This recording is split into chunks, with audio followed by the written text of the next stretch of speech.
Hello,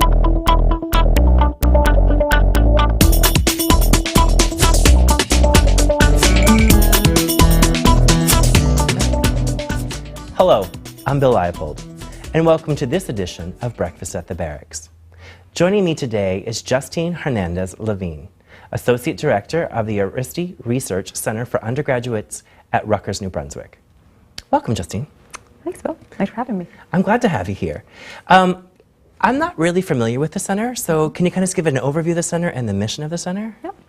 So the Aresty Research Center for Undergraduates was founded about 6 years ago, 6.5 years ago now. Okay.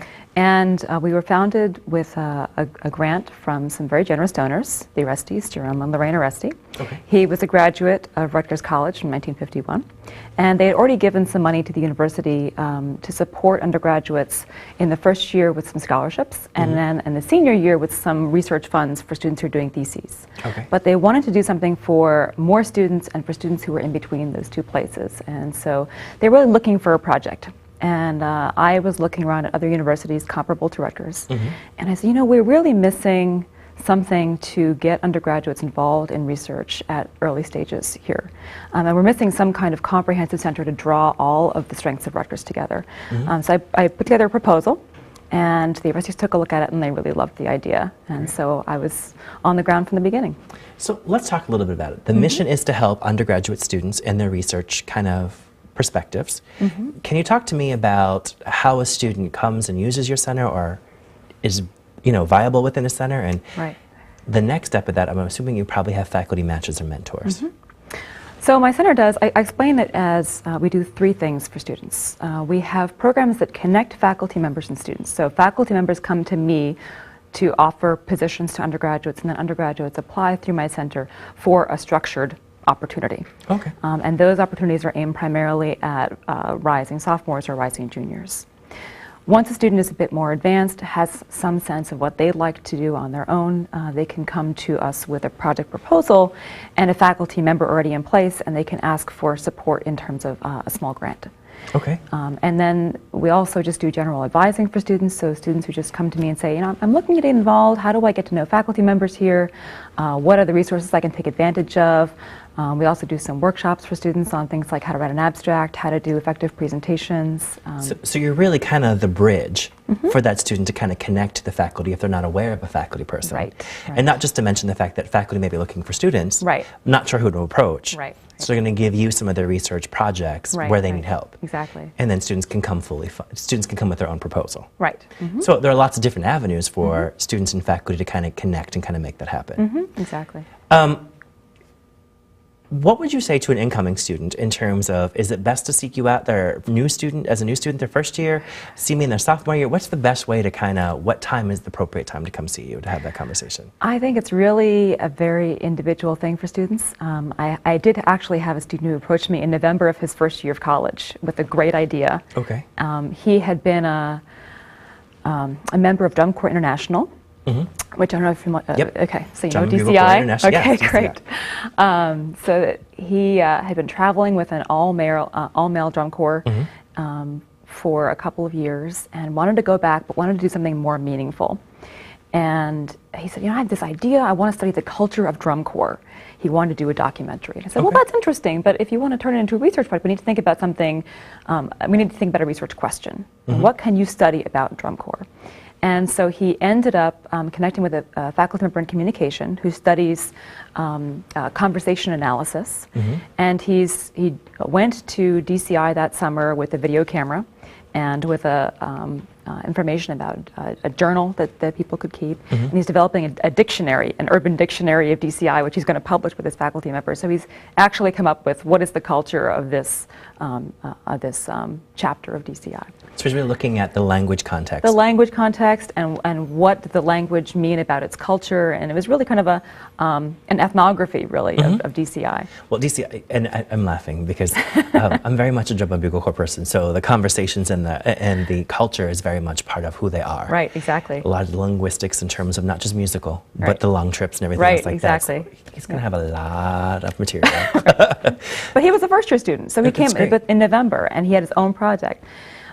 But most times I'll say to a student, come in your second semester, first year, take a look at the list of products that we have on offer for the summer or for the following year. That way you can get a sense of the kinds of resources that Rutgers has to offer you. And by then, students tend to have their feet on the ground a bit more. So you offer, that's interesting because I heard you say summer. So most of us would think summer as a downtime on a college campus. Oh, no. And not for your area. So can you explain kind of what your summer's like and kind of what happens during the summer? Right. We run 2 formal undergraduate research programs during the summer. One of them is called the Aresty Summer Science Program. And that's a program that takes about 20 to 25 students into the labs for the summer. Okay. They're rising sophomores. They've never had a research experience before, and they are, it's kind of a baptism by fire. They work 40 hours a week in the lab, and they meet with us every 2 weeks to talk about what's going on, and they do an e-portfolio. At the end of the summer, they present. Oh, okay. So they apply for that position in March. Then we also have a Summer Institute on Child Development that we offer every other summer, and that's for students who are rising juniors. Okay. Students who are applying for programs or positions sort of across a variety of different opportunities. So in social work, in sociology, in psychology, faculty members who are working on different aspects of child development. And we offer 6 to 7 positions depending on the faculty members that are interested in a given summer. Well, I'm glad you talked about that because I'm thinking, I hear all this, lots of student involvement, but obviously the student involvement can't happen without faculty. So during the summer, what's your faculty involvement like? Because most of us think faculty would disappear for the summer. Right. Well, in the labs, I mean, faculty members, that's one of the most busy times for them because they have students that can really focus on the research without having classes to worry about and exams to worry about. So it's nice for undergraduates to really be able to devote some time and attention to their work at that point. Are there certain disciplines that tend to have more research opportunities than other disciplines? Should students be worried about coming in if they're an English major as opposed to a biology major? I think there are disciplines that have had a longer history working with undergraduates. Okay. But I wouldn't say that there are more opportunities necessarily in one discipline over another. Certainly in the sciences, there's an infrastructure there. You know, students have been working in labs for a long time now. But even in the humanities, even in English, faculty members are learning how to involve undergraduates in the work that they do, which has traditionally been a very individual, scholarly, working in the library kind of work. So with your involvement with faculty, we talked about them offering projects. Do you work alongside faculty to potentially do some training about how to involve undergraduate students that they haven't done before? Can you talk to me more about that kind of involvement? A little bit. Okay. More often, I'll reach out to faculty members that have already worked with me and say, here, we're looking for faculty members for next year. If you know of anybody who'd like to get involved, let me know. And sometimes they'll refer me to a colleague, and that colleague will say to me, I'm thinking about, and here's some things I do, and how can I fold students into this project, and do you think this would be a good idea for an undergraduate? And so I work with them, sort of individually as they come to me. I wouldn't say that I go out to departments and recruit. Right, exactly. It's more of the kind of connections that you have. Right, okay. Exactly. A lot of students will ask the following question. I'm sure you hear it all the time. Is this a paid research opportunity? Is it a free research opportunity? Can you give me some kind of concept of how you approach that? Right. The programs that my center offers, the summer science program, the summer child development, and then the research assistant positions that are offered during the academic year are all paid. Okay. So it's $3,000 for the summer, plus we put them up in on-campus housing. Wow. So they're a captive audience. During the academic year, we pay them $1,000.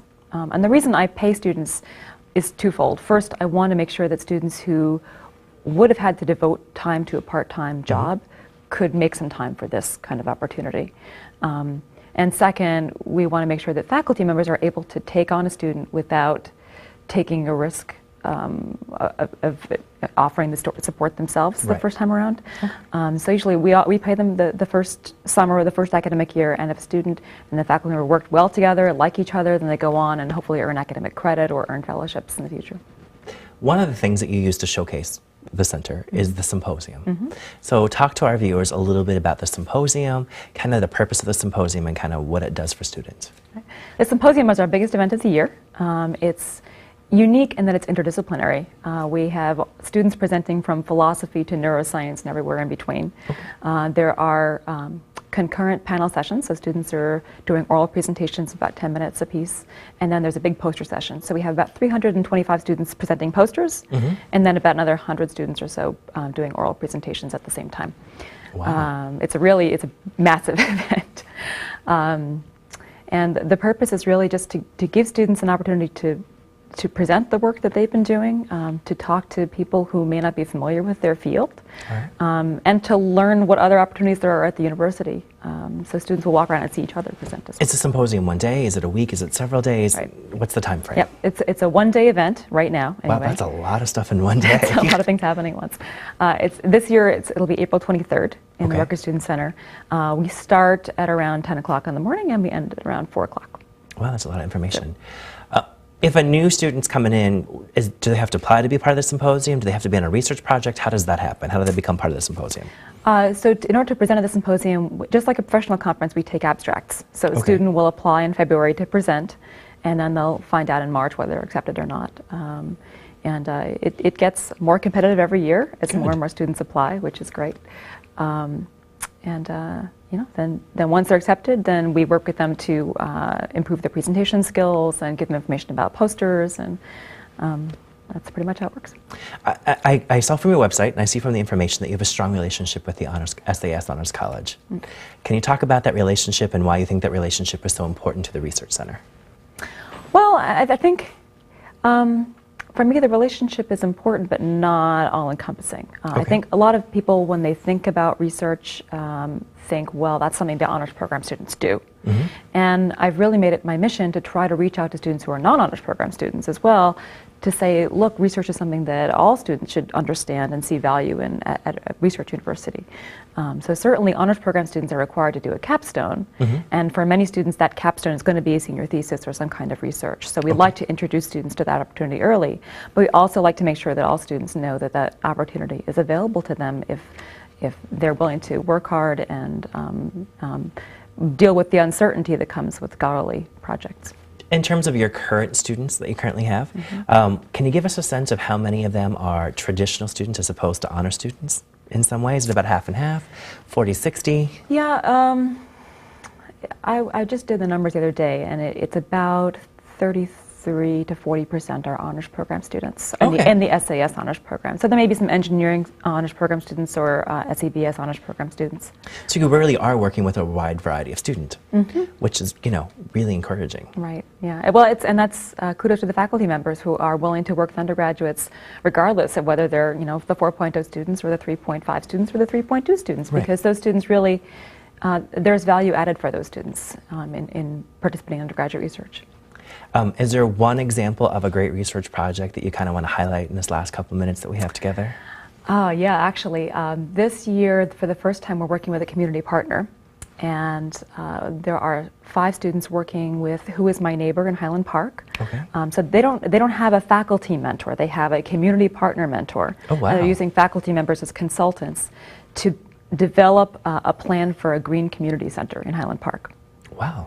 It's really neat, and the woman, Jean Stockdale, who is working with them, is the director of Who Is My Neighbor, and is using this as both a leverage for building this thing in Highland Park, but also as a way to propose a model that other communities might use across New Jersey and across the country. Wow, so that's a great example. I appreciate it. It's fabulous. We're really excited about it. Well, we're running out of time. Okay. What I want to do is thank you for joining us today. You have a great center and some great examples, and I look forward to coming to Symposium this year. Yeah, thank you very much. Thanks for having me. Well, thanks for coming on the show, like we said, and we'll be back soon. So.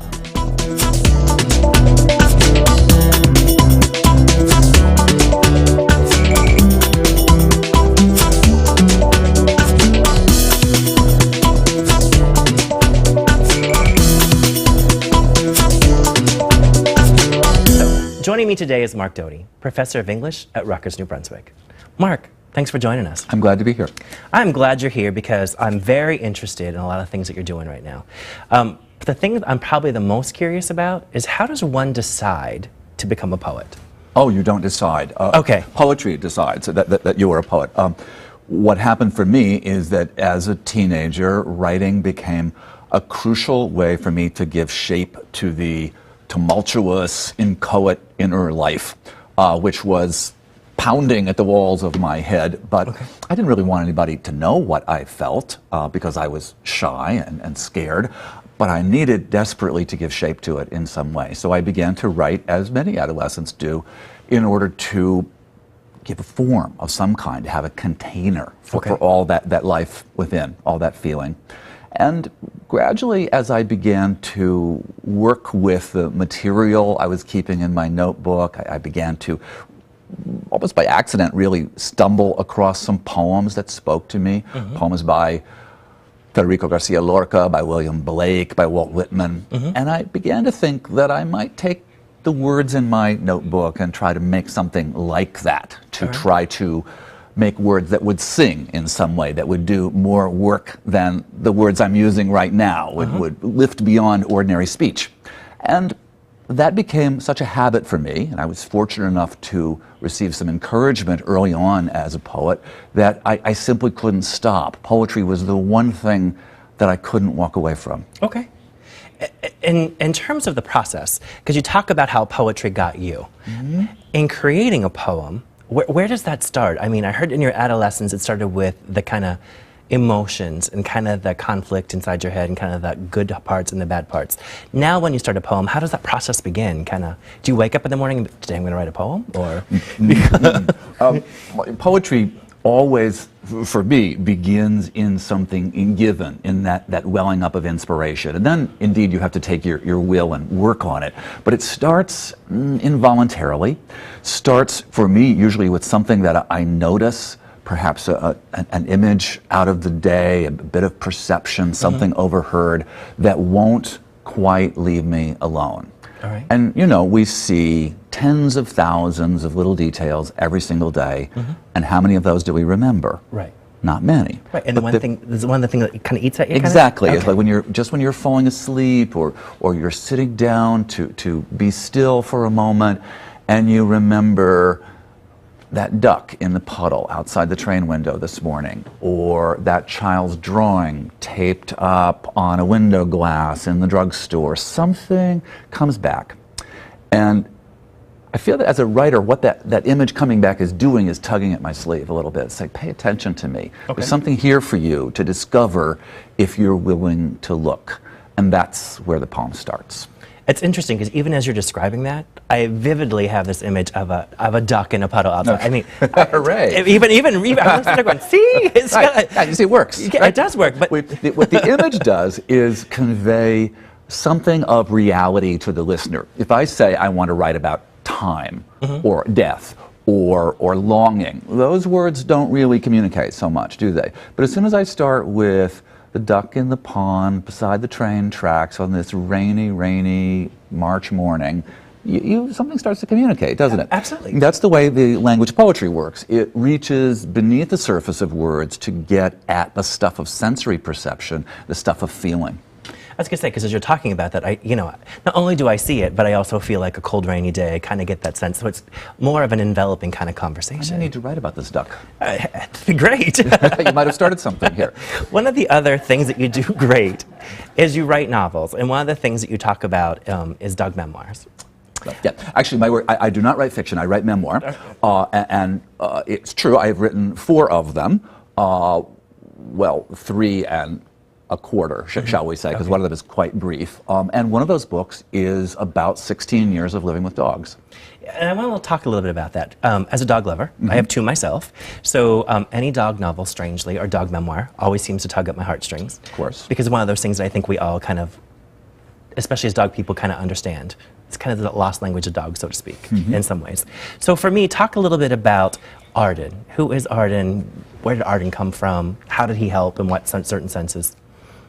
Arden was a lab Newfoundland mix, big fellow, whom I found as a puppy in an animal shelter in central Vermont in the late 80s. Brought home. Arden lived with me for 16 years, which is a long time for a big dog. And that means he was with me through many transformations and many changes in my life. And there's a way in which our companion animals, as our company through many kinds of emotional experiences and changes, become very central characters for people who live with them. They are witnesses. They are the ones who are silently beside us as we observe all of the pleasures and the struggles that life brings with it. Well, when I adopted Arden, my partner of, at that point, say 7 or 8 years, had just tested HIV positive. And we felt that I can't, who can explain this? It was time to have a dog. There was something about this threat, this to our lives, this compromise in our existence that said, you know, we should do now all the things that we really want to do and haven't let ourselves. So, you know, we bought bicycles, we got a dog, I quit my job, we moved to a new community looking for the way to live which would be most satisfying to us, because who knew how much time that we had? Correct. As it turned out, we had about 4 years. And Arden was such a crucial part of that time. What is it about animal company that gives us such solace and such comfort? I don't know, and that's one of the reasons I needed to write a book. I needed to examine why they come to matter so profoundly in our lives. In part of your memoir, there's the conversation as there really is this imagery that Arden is both this soft kind of thing you can lean on when you're emotionally distraught, but at the same time this strength, this kind of thing that you can kind of lean on to kind of get you through those things. So it's kind of like this conversation complexity in terms of in terms of who he was, how he was there in both of those good times and then those bad times.